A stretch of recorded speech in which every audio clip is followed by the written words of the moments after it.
Hey guys, Johnny Nerd out here. Today I want to share with you guys a video I took while I was at the Micromobility Conference in San Francisco. I was able to meet with the guys from Land Motorcycles, their new electric motorcycle. I had a great time riding it and talking with them, and I thought I would share with you that footage. All right, thanks guys.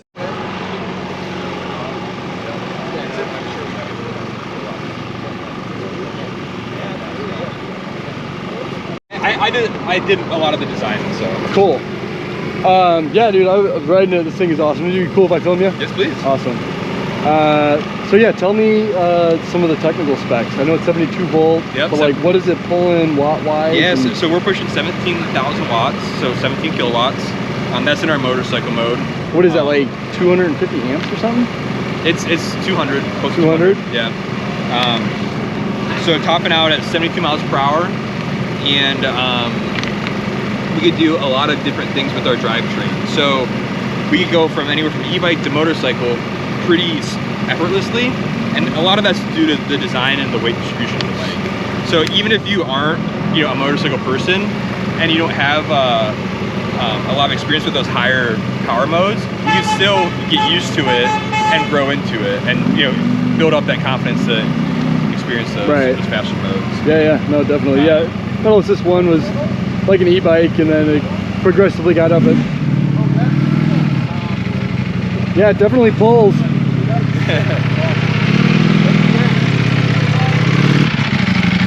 So our batteries are all swappable. Okay. So what's cool about what we're doing is we have a handful of different battery subs that you can use. So this is our big 5.5 kilowatt hour battery.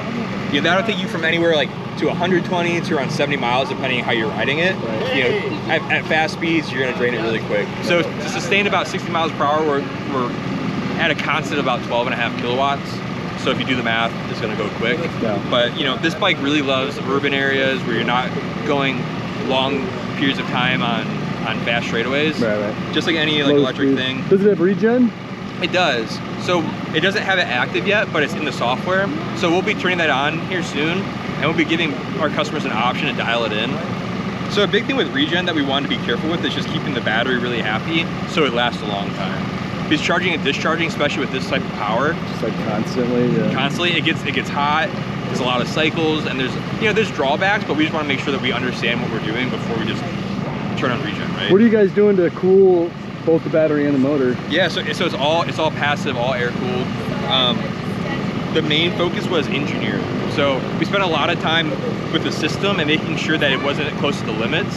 So like, if you think about it, we have about a 40% safety factor on everything we do.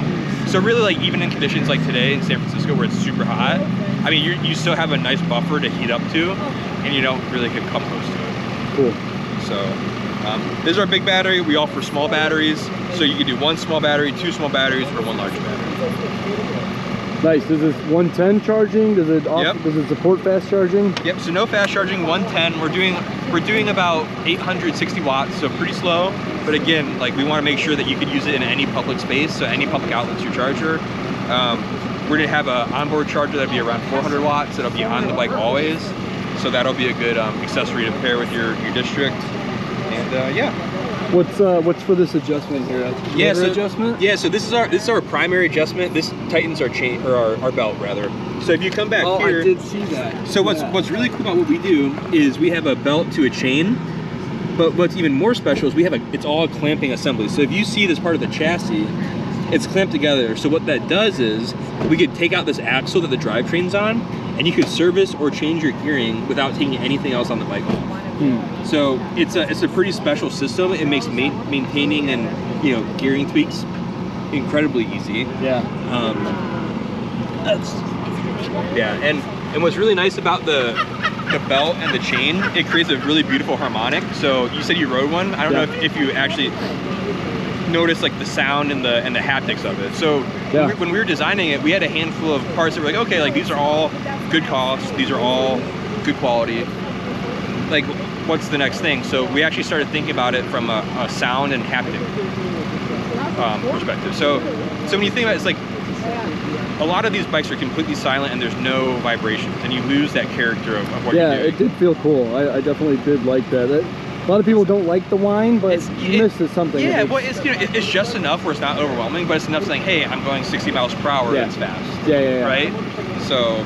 Well, it's definitely cool. And then do you guys offer swappable, you know, sprockets for changing out performance? So we offer this sprocket up here is what we swap. Okay. So it's cheaper for the customer and cheaper for us to make it. 66 is just stock, and then you change that. Yep, one and out? we got a 15 and a 19 tooth up Cool. front. So do you want top speed or torque? Yeah. Do you get to ride the torque one? Those chairs. I rode this one. This is the one I rode. You should ride the one that has that one over there. That one has our torque gearing. Okay. I think This one pulled pretty well. That one's even more intense. Really? Oh yeah. Yep.